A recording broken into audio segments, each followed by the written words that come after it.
Gloria a Dios, muy buenas noches, hermanos, Dios les bendiga. Mi nombre es Eduardo Ortiz, de aquí le estoy hablando de Templo Pentecostal Asamblea de Dios, ¿verdad? En Atotejas, Bayamón. Nuestros pastores, Elías Torres y Melissa Vélez, nos han dado esta oportunidad en esta noche de compartir la hermosa palabra del Señor con ustedes, ¿verdad? Y le doy gracias al Señor por darme esta oportunidad, ¿verdad? Y nos trajo esta palabra de una manera hermosa durante la semana, ¿verdad? Y no tuve duda, ¿verdad? Que esta es la palabra que quería compartir con ustedes y que Dios quería que compartiéramos en este momento. Me ha ministrado mucho a mí en lo personal, ¿verdad? El Señor ha sido muy, muy bueno. En la palabra de hoy vamos a tocar el tema de no rendirnos, ¿verdad? No rendirnos y saber cuándo parar y cambiar las cosas, ¿verdad? El tema de no rendirse y perseverar es una virtud que cada cristiano debe tener, ¿verdad? Pero la sabiduría para podernos darnos de cuenta en el momento que vamos por el camino equivocado es también poderosa también. Pues muchas veces, como vamos a estar estudiando, ¿verdad? En lo que vamos a estar presentando, muchas veces comenzamos por un camino correcto, pero cuando abrimos los ojos, ¿verdad? Los que abrimos los ojos nos damos de cuenta de que lo que podemos abrir los ojos por la misericordia del Señor, de que se ha desviado un poco, ¿verdad? El camino. Y hay que volver entonces al camino donde Dios nos lleva. Eh, Le comentaba a los muchachos, así mismo como habla la palabra en Apocalipsis, ¿verdad? Donde le dice a la iglesia de Éfeso, porque has perdido tu primer amor. ¿Sabes? Ese arranque de donde saliste, ya tu visión no es igual a como era al principio, ¿verdad? Y con eso, ese es el tema que vamos a estar trabajando en el día de hoy. Le pedimos a nuestro Señor, Padre Santo, poderoso, en esta noche, Señor, gracias por esta oportunidad. Yo te pido por cada uno de los hermanos que está escuchando esta plática. Te pido, Señor amado, que tú me des sabiduría, Señor, me permitas expresar correctamente lo que tú tienes para el pueblo, lo que has traído a mí y continúes, Señor, trabajando conmigo, Padre, y con cada uno de los hermanos que va a estar escuchando. Mira las peticiones de su corazón, Padre.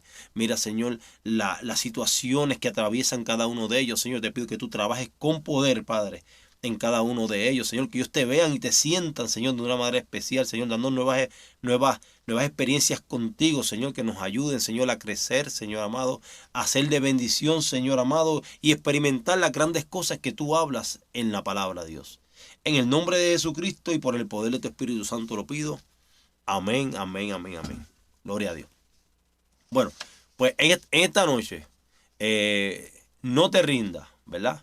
Y cuando llegue el momento, saber cómo parar y cómo retomar el camino y la senda que es el correcto, ¿verdad? Comenzamos con una cita, ¿verdad? De Winston Churchill, ¿verdad? Winston Churchill, el primer ministro de Inglaterra para allá para 1941, cuando estaba pasando uno de los momentos de la historia más fuerte que ha pasado en Inglaterra. De hecho, en Inglaterra no solamente, sino el viejo mundo, ¿verdad? Europa, con el ataque de los nazis. En el 1941, cuando este hombre era primer ministro de Inglaterra, están los nazis que ya habían básicamente copado la mayoría de Europa y ya todos sus cañones enfilaban hacia Inglaterra. Y este hombre es llamado a dar a hablar, ¿verdad? A una universidad. Y él se limita. Él es una persona muy elocuente. Winston Churchill no solamente era un político, era un pintor, era un militar, ¿verdad? Era escritor. De hecho, fue premio Nobel de literatura, ¿verdad? en unos años. Muchas de las citas que él hizo, pues se recuerdan. Y si usted entra a internet y pone Winston Churchill, va a ver cientos de citas de Winston Churchill, ¿verdad? Muy, muy poderosas, ¿verdad? Anglicano, cristiano anglicano, ¿verdad? Pues Winston Churchill en este momento va a esta universidad, que era donde él había estudiado. Y él hace una de las citas más inolvidables, ¿verdad? De él. Pero siendo una persona tan elocuente, se limitó a una pequeña frase tan impactante que con esas palabras fue más que suficiente, ¿verdad? Y las palabras fueron: nunca se rindan. Y repitió: nunca se rindan. Nunca, nunca, nunca. Ante ningún reto, sea pequeño o sea grande. Con esas palabras él comenzó y terminó su discurso, ¿verdad? De ese momento. Y, y fue tan impactante que ha sido nombrado uno de los discursos más importantes que él dio, sobre todo por el momento en que estaba pasando. La inminente guerra con el gobierno nazi, que venía destruyendo todo lo que se encontraba. Estados Unidos todavía no había entrado, ¿verdad?, en el proceso. Esto fue en octubre del 41. Pearl Harbor ocurre en diciembre. Y básicamente ahí es que Estados Unidos entra en noviembre o diciembre, discúlpeme, ¿verdad? En eso, en el 41, en uno de esos meses. Y tampoco Rusia había tomado una posición sobre a quién iba, con quién iba a estar en el proceso, ¿verdad? Y en este punto, este hombre, esas son las palabras que él estaba corriendo en su corazón y en su mente, de no rendirse, ¿verdad? Por nada, por pequeño o grande que fuera. Y esas son las palabras que él le lleva a ese grupo de estudiantes, ¿verdad? Perseverar. Como le dije al principio, perseverar es una virtud que cada cristiano debe tener. Porque la palabra habla muchas veces sobre perseverar en la fe, sobre mantener nuestras posturas, ¿verdad? Lo que hemos aprendido. La palabra dicta: instruye al niño en su carrera y aunque sea grande no se apartará de ella. Esto incluye perseverar. O sea, este niño que fue educado en esto va a perseverar en la palabra que le fue enseñada.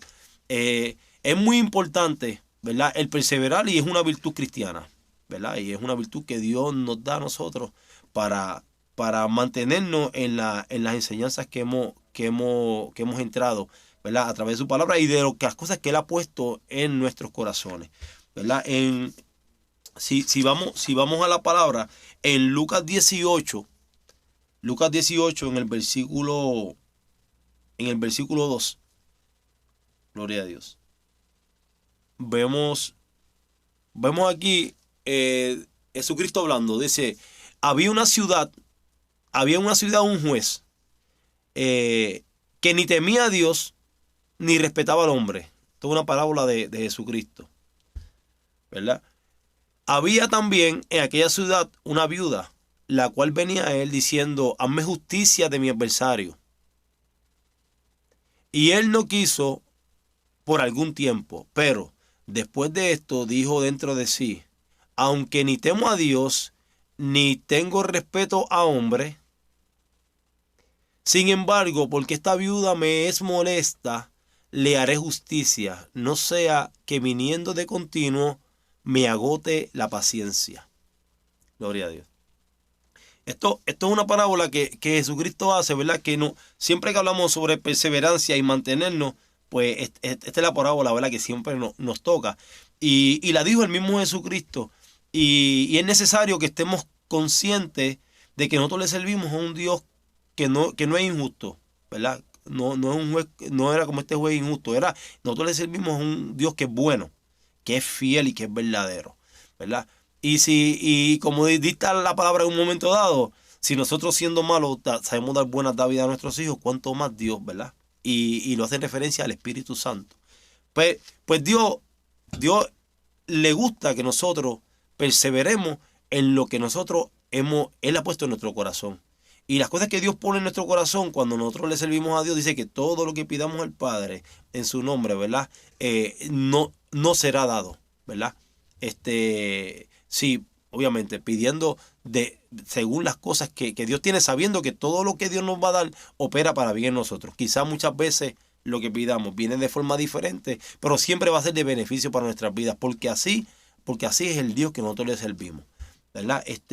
Y vemos en la historia, como en la historia bíblica que vamos a estar estudiando, como muchas veces comenzamos, ¿verdad?, con la perspectiva correcta, en el camino correcto, perseverando en lo que Dios ha puesto en nuestro corazón, pero hay momentos donde se desvirtúa ¿verdad? En nuestro proceso y nos pasa todo. Nos pasa todo. De momento abrimos nuestros ojos.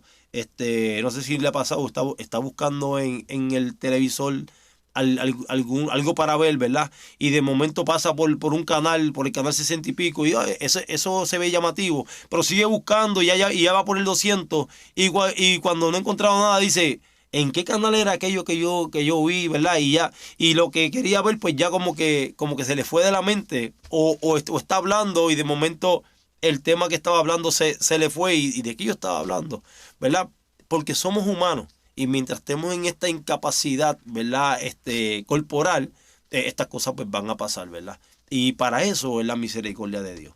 Para esos momentos, para esas incapacidades, como dice el anuncio, para lo demás, pues visa, ¿verdad? Pero para las cosas que nosotros no podemos bregar, lo que no es imposible, ahí entra el poder de Dios en nuestra vida. Gloria a Dios. Vamos a ir al Evangelio según San Lucas. Gloria a Dios. Donde en el capítulo 7, en el versículo 36. Gloria a Dios. Aquí se nos relata una historia de Jesucristo, ¿verdad? Que es invitado por un fariseo a su casa a comer. Gloria a Dios. Y lee de la siguiente manera, en el nombre del Padre, del Hijo y del Espíritu Santo. Uno de los fariseos rogó a Jesús que comiese con él. Y habiendo entrado en casa del fariseo, se sentó a la mesa. Gloria a Dios. Y a su tiempo envió un siervo a los labradores. Yo creo que los muchachos, ahí se me fueron esas, no es. Estamos por ahí. Exacto. Está brincando a Lucas 20:10. Gloria a Dios. Yo lo puedo leer de acá. Ok. Entonces, una mujer de la ciudad que era pecadora, al saber que Jesús estaba a la mesa en casa del fariseo, trajo un frasco de alabastro con perfume. Y estando detrás de él, a sus pies, llorando, comenzó a regar con sus lágrimas sus pies, y los enjugaba con sus cabellos, y besaba sus pies, y los ungía con el perfume. Cuando vio esto, el fariseo que le había invitado a su casa, dijo para sí, o sea, no lo dijo en voz alta, sino pensó, si fuera profeta, conocería quién y qué clase de mujer es la que le toca, que es pecadora. Gloria a Dios. Entonces respondió Jesús y le dijo, Simón, o sea que el fariseo que lo invitó se llamaba Simón, una cosa tengo que decirte. Y él le dijo, dime, rabí o maestro, ¿verdad? Un acreedor tenía dos deudores. El uno le debía 500 denarios y el otro 50. Y uno teniendo ellos con qué pagar, y no teniendo ellos con qué pagar, perdonó a ambos. Di pues, ¿cuál de ellos le amará más? ¿Ok? Respondiendo Simón le dijo, pienso que aquel a quien le perdonó más, y él dijo, rectamente has juzgado. Está bien, hasta ahí está bien, hasta ahí podemos traerlo. Gloria a Dios. Tenemos aquí a Jesús, ¿verdad? Y tenemos un fariseo. Este fariseo, ¿verdad? Siempre que mencionamos en la palabra, ¿verdad? Fariseo, ¿verdad?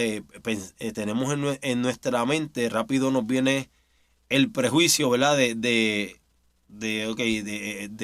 que es un hipócrita, de que son personas que crucificaron a Jesús y todo un sinnúmero de situaciones, ¿verdad? Que las vemos en la palabra, ¿verdad? Que no es que esté muy lejos de la realidad, pero cuando estudiamos el trasfondo de los fariseos, podemos entender por qué este hombre, siendo fariseo, convida a Jesús a su casa, ¿verdad? Y por qué Jesús, aunque muchas veces hablándole fuerte, pero siempre estuvo rodeado por ellos, ¿verdad? Y en muchas ocasiones hay muchos fariseos que terminan sirviéndole a Jesús. Tenemos el caso de Nicodemo, tenemos el caso del mismo Pablo, ¿verdad? Y, y a esto es que queremos llegar, ¿verdad? Y también vemos dentro de que vamos a entrar en este proceso, pero estudiando esta historia, también entra esta pecadora, ¿verdad? Que es la que enjuga los pies de Jesús, ¿verdad? Y Jesucristo le cita esta idea, esta parábola, ¿verdad? Sobre a quién iba a amar más, al que más se le perdonó o al que menos, ¿verdad? Y esto es muy importante. En la perseverancia, es- esta explicación de Jesús es, toma gran importancia. ¿Por qué? Porque, porque muchas veces entendemos que Dios ha sido bueno con nosotros, que Dios nos ha salvado, ¿verdad? Y mediante eso, ¿verdad? Entendemos que no he sido tan malo, ¿verdad? Yo no he sido una persona que ha matado, yo no he sido una persona que ha hecho grandes barbaridades en mis tiempos, ¿verdad? En la vida. Por lo tanto, pues Dios, pues casi me merezco esto, ¿verdad? Este, pero cuando vamos a la realidad de las cosas, eh, tanto el pequeño pecado como el gran pecado me iban a llevar al mismo lugar, ¿verdad? Y era alejado de la presencia por la eternidad de Dios. Y lo que Jesucristo hace y lo que Jesucristo me perdona, y cuando Jesucristo me confronta con mi realidad, ¿verdad? Me tengo que darle cuenta de que yo no era al que se le perdonó poco, de que yo era al que se le perdonó mucho. Sea, normalmente vemos la perspectiva de Jesús hacia los fariseos y nos vamos del lado de Jesús, diciendo, oh sí, estos fariseos son así, así, así, ¿verdad? Pero, ¿qué tal si nos vamos desde la perspectiva del fariseo, ¿verdad? Donde tenemos situaciones en nuestra vida que Dios ha quitado de nosotros y que Dios sigue trabajando en nuestras vidas, ¿verdad? Y que vamos a estar en este proceso hasta que nos vayamos con el Señor, ¿verdad? Y en esta perspectiva, ¿verdad? Vamos a estudiar un poco más allá sobre los fariseos, ¿verdad? Eh, los fariseos, ¿verdad? Según la historia, los fariseos salen de una rama de un grupo que se llaman los asidios, ¿verdad? Los asidios, no esenios, los esenios son otros, ¿verdad? Los asidios para los años 500, cuando el rey Darío habla para la reconstrucción del templo, este grupo de asidios era un grupo, ¿verdad? De judíos que ellos se llamaban asidios, eran santos o separados. Ellos procuraban que la ley de Moisés se mantuviera practicándose en el pueblo, aún en los momentos que había mucho revuelo por diferentes cosas. Estas personas siempre se mantenían esa búsqueda de la lectura, de la santidad, ¿verdad? Y este grupo pues persiste y continúa. Ya para el segundo siglo antes de Jesucristo entra Antíoco cuarto, ¿verdad? Y cuando él llega, él, él hace una ley donde su intención era que los judíos claudicaran de su fe. Y de hecho profana el templo, y al profanar el templo, este grupo ¿verdad? De asidios huye a las afueras y allí son perseguidos y muchos de ellos fueron matados, ¿verdad? Porque no siguieron pues, la regla que se establecieron. Estamos hablando de unas personas que expusieron su vida. Estábamos hablando de una persona que en los momentos donde la palabra estaba bajando, ¿verdad? La gente siguiendo la palabra, ellos exponían la palabra. De este grupo se dice que sale el grupo de los fariseos. Cuando llegan los macabeos, ¿verdad? Que le hacen frente, ¿verdad? A este grupo, pues ellos se unen y de ahí es que por primera vez se escucha sobre los fariseos. De hecho, para estos mismos años salen también los saduceos, ¿verdad? La diferencia entre ellos es que los saduceos eran de familias más aristocráticas, personas más poderosas económicamente, ¿verdad? Y en términos bíblicos, pues solamente sus estudios se basaban en los primeros 5 libros de la Biblia, en la ley de Moisés, ¿verdad? En cambio, los fariseos también estudiaban los profetas y creían, ¿verdad? En la vida después de la muerte y en muchos detalles que, si los comparamos a ellos, pues posiblemente los fariseos estaban más cerca, ¿verdad? De las creencias de nosotros y de las creencias que Jesucristo habló, ¿verdad? ¿Qué ocurre? Estas personas, oye, estamos hablando de unas personas que tenían celo por la palabra de Dios. Unas personas que procuraron que no se muriera la ley y las reglas que Yahvé había propuesto para el pueblo, que se mantuvieran. Pero ya en la venida, en el tiempo de Jesucristo, vemos una perspectiva muy diferente que ellos tenían. Ya vemos otras ideas. Ellos, dentro de sus propuestas, ellos hablaban sobre las leyes no escritas de Moisés, ¿verdad? Y ellos establecían reglas que, como dice Jesucristo, reglas que ellos mismos no podían llevar. Por ejemplo, el lavamiento de las manos constantemente, ¿verdad? En un momento dado, Jesucristo le habla sobre esto y le dice: no es lo que entra a la boca lo que te daña, sino es lo que sale de ti lo que te daña, ¿verdad? Luego los discípulos le preguntan a Jesucristo: ¿y qué significa esto? Y Jesucristo: pues ustedes tampoco entendieron. Okay, les explico. Lo que entra a la boca, ¿verdad? Tú lo vas a botar. Pero lo que sale de tu boca, sale de tu corazón, y de eso te tienes que cuidar, porque del corazón salen diferentes de las fornicaciones, las malas ideas, ¿verdad? El pecado sale del corazón, y eso sí que te puede hacer daño, ¿verdad? Jesucristo, en todo momento, viendo estas palabras, Jesucristo les dio importancia a los fariseos. En muchas ocasiones, sobre todo en el capítulo 23 de Mateo, se lo dedica básicamente a ellos, ¿verdad? Y le habla fuertísimo. Y la palabra que resalta siempre es hipócrita, ¿verdad? Los hipócritas son personas que son algo, pero quieren proyectar algo diferente en conocimiento, ¿verdad? Conociendo que están haciendo lo que no son, o queriendo proyectar lo que no son, lo siguen haciendo, ¿verdad? Y en este proceso, Jesucristo trabaja y tiene mucho acercamiento a través de su vida con fariseos. Podemos ver mucho de las historias de Jesús donde siempre había un fariseo cerca, ¿verdad?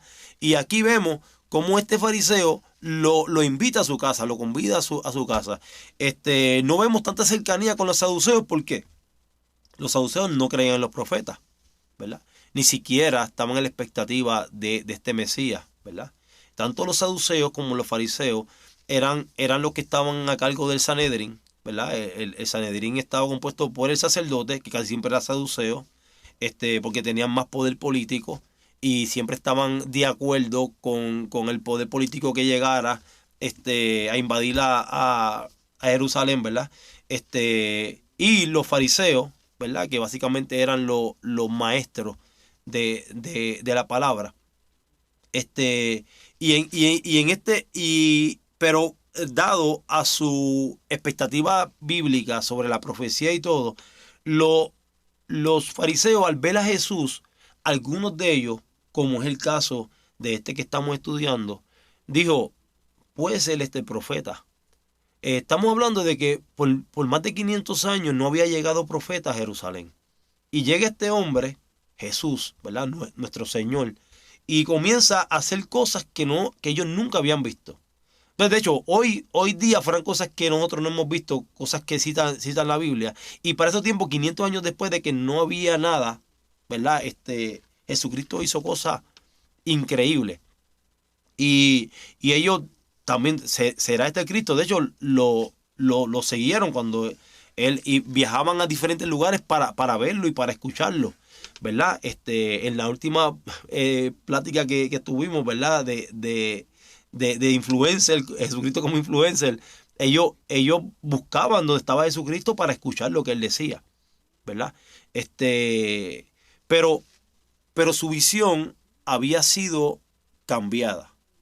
Dentro de su postura, esta postura sobre las leyes no escritas, ellos comenzaron a establecer reglas, ¿verdad? Que ellos mismos no podían llevar.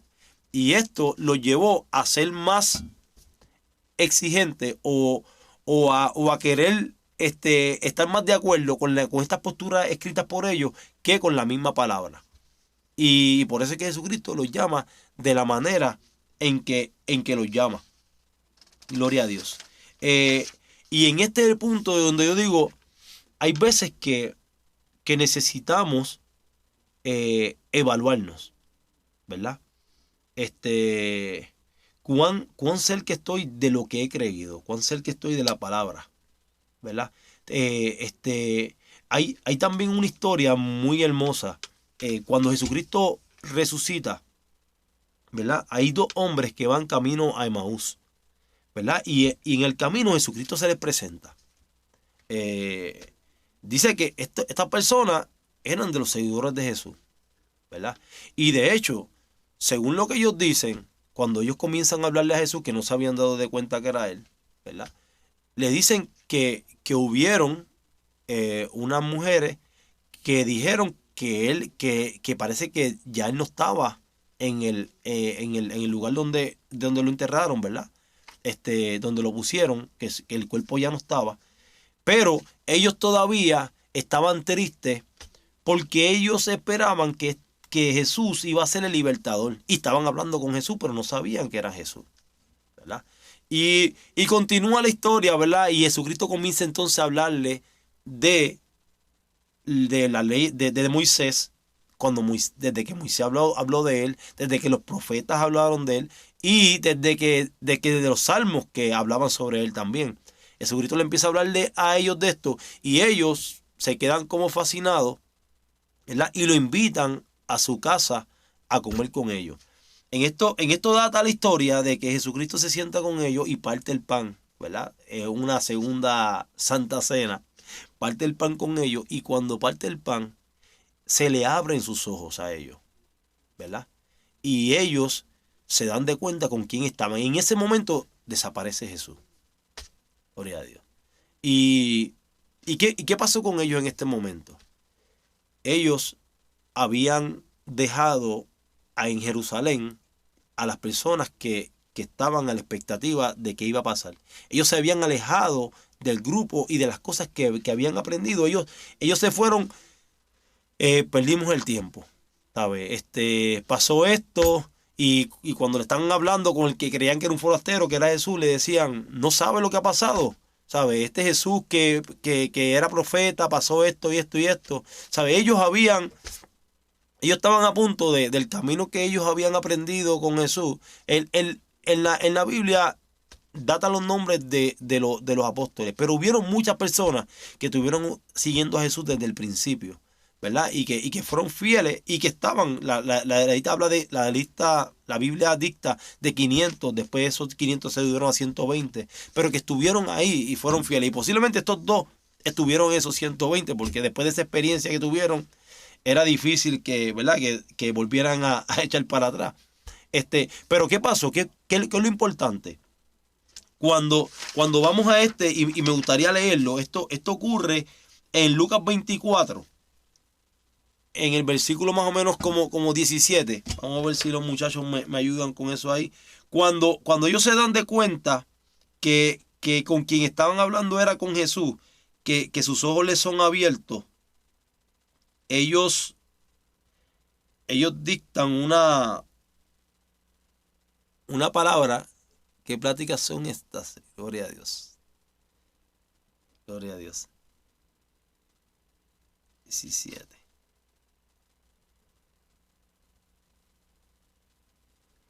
Gloria a Dios. ¿Qué pláticas son estas que tenéis entre vosotros mientras camináis? Ese es el principio, en el 17, ¿verdad? Gloria a Dios. Porque estamos en el 24.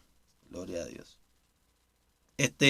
Pues estas personas, cuando se dan de cuenta de Jesús, automáticamente ellos vuelven a Jerusalén.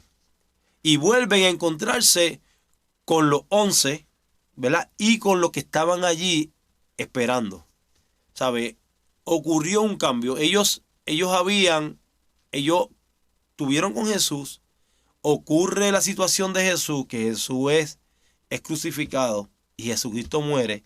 Ellos entienden que ya van 3 días y se fueron para su hogar. Y cuando se le abren sus ojos, ellos deciden volver, ¿verdad? ¿Qué ocurrió en ellos? ¿Verdad? Lo que le pedimos a Dios que ocurra en nuestra vida cada día. Que Dios abra mis ojos, ¿verdad? Cada día, cuando nos levantamos, que le pedimos al Señor, Señor, extiende tu misericordia este día hacia mi vida. Le estoy pidiendo al Señor, Señor, abre mis ojos y permíteme ver en qué estoy errando. En qué necesito todavía mejorar, en qué necesito todavía hacer lo correcto delante de ti, o qué cosas nuevas tú tienes para mí que yo no he experimentado. Señor, háblame a través de tu palabra cosas que yo no entiendo, ¿verdad?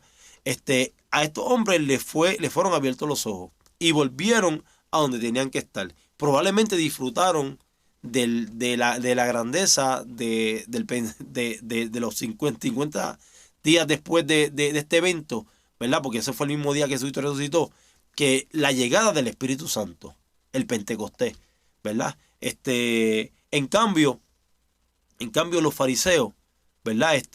Muchos de ellos, pues no pudieron disfrutar ni siquiera de la estadía de Jesucristo, de Dios en la tierra, el Dios que ellos estaban esperando, el Dios que Moisés, los profetas y los salmos le habían dicho que iba a llegar. Ellos no pudieron disfrutar porque no abrieron los ojos, ¿verdad? Y como Jesucristo decía, tienen ojos y no ven, y tienen oídos y no escuchan. Pues mi petición en este día, ¿verdad? Es, Señor, abre nuestros ojos, ¿verdad? Nadie está exento de un momento dado equivocarse en el camino. Y para eso es que Dios provee su misericordia. Pero es importante que en el momento que viene y el Espíritu Santo pone en nuestro corazón que algo no está bien, es momento de parar. Es momento de detenernos. Hablando con Talí durante esta semana, Talí le estaba explicando a Talí una situación, ¿verdad? De una persona. Y Talí me decía, fíjate, hay algo que el Señor me ha ministrado en procesos como este. Y me decía, eh, hay un hombre, ¿sabes? Tú vas al hospital y te dicen, tienes cáncer. Y vas y ya el cáncer, yo no puedo hacer nada. Ya el cáncer está metastizado, está en tu cuerpo. No tengo nada que hacer, te dice el doctor, ¿verdad? Y te dice, solamente una cosa te puede salvar de él, ¿verdad? Y de la muerte. Y es que tú decidas que ya no está en ti, ¿verdad? De momento uno ve algo como esto, ¿verdad? Una enfermedad, que para muchos, ¿verdad? Mortal, ¿verdad? Aunque que tenemos, ¿verdad? Gloria a Dios, aquí en la iglesia se dio un testimonio de cómo Dios ha sanado de cáncer, ¿verdad? Y cómo Dios ha hecho grandes cosas, ¿verdad? Pero trayendo este ejemplo, gloria a Dios, y el poder de sanar está en la decisión que yo tome. Pues muchas veces cuando se nos presentan situaciones donde el Señor nos revela en nuestra vida estorbos en nuestra vida, decisiones mal tomadas que debemos de dar un paso atrás y no las tomamos, estamos decidiendo por nuestra muerte. No estamos decidiendo por nuestra vida. Es importante cada cosa que el Señor nos revela, ¿verdad? Tener esa armonía con el Espíritu para poder hacer las cosas correctas cuando nos toca hacerlas. Y eso es tan importante como perseverar en las cosas de Dios, darnos de cuenta por la incapacidad humana que tenemos, que en el momento de parar, retroceder y volver al camino, tenemos que estar pendientes de eso. Y en mi exhortación en esta noche, ¿verdad? No dependas, ¿verdad?, de tu propia prudencia. Dice la palabra que la altivez de espíritu, eh, el, el, la caída, ¿verdad? La caída comienza con el tiber de espíritu, ¿verdad? En el momento que nosotros, nuestro orgullo, nuestro parecer está sobre la palabra, está sobre lo que hemos aprendido. Ese es el primer punto donde nuestra caída está próxima. Y no queremos que eso ocurra en nuestras vidas. Queremos permanecer, queremos ser constantes en el Señor, ¿verdad? Y es la exhortación en esta noche. Y le pedimos al Señor que en esta noche nos abra nuestros ojos, como lo abrió, ¿verdad? A estos dos discípulos que iban en el camino de Maús. Abra nuestros ojos y nos permita ver nuestra condición real. Nos permita reconocer nuestras debilidades e incapacidades y reconocer que en todas ellas Él se quiere perfeccionar y continuar el camino por donde Él nos llamó a caminar. Gloria a Dios. Dios ha sido bueno y su misericordia es para siempre. Gloria a Dios. Y Dios no es como aquel Dios, como aquel juez injusto, sino es justo para perdonar, ¿verdad? Y es fiel. Le damos gracias al Señor por esta oportunidad y esperamos que esta palabra haya sido de bendición para tu vida. Gloria a Dios. Oramos por las peticiones, oramos por las situaciones de nuestra vida, ¿verdad? Y que Dios fortalezca y nos haga fuertes en esas áreas, como dice su palabra, perfeccionándose en nuestra debilidad. Señor y Padre Celestial, te pido en esta noche, Señor amado, por cada uno de los hermanos que está escuchando, Padre. Te pido, Señor amado, por mi vida, por la de mi familia, Señor, por la de mis hermanos, Señor amado, por la de cada una de las personas que está aquí escuchando en este momento. Yo te pido que nos des fuerzas, Padre. Abra nuestros ojos, Señor, y nos ayudes a ver, Señor amado, cuál es el camino correcto a seguir en este tiempo. Espíritu Santo, danos la sabiduría, Señor, para caminar por el camino que tú nos quieres llevar. Señor, mira cada uno de los ministerios dados a cada uno de los hermanos, Señor. Ayúdalos, Señor, a completar, Señor amado, el proceso tuyo en su vida, Señor amado. Ayúdanos, Señor, danos la palabra correcta en el momento correcto. Ayúdanos a ser fieles a ti, Señor amado. Ayúdanos a vivir una vida, Señor amado, pura, santa, delante de ti, Señor amado, siendo de bendición para cada una de las personas que tú nos has llamado a estar a su lado, Dios mío. En el nombre poderoso de Jesucristo, te lo pido. Amén, amén, amén. Dios les bendiga, hermanos, y muy buenas noches.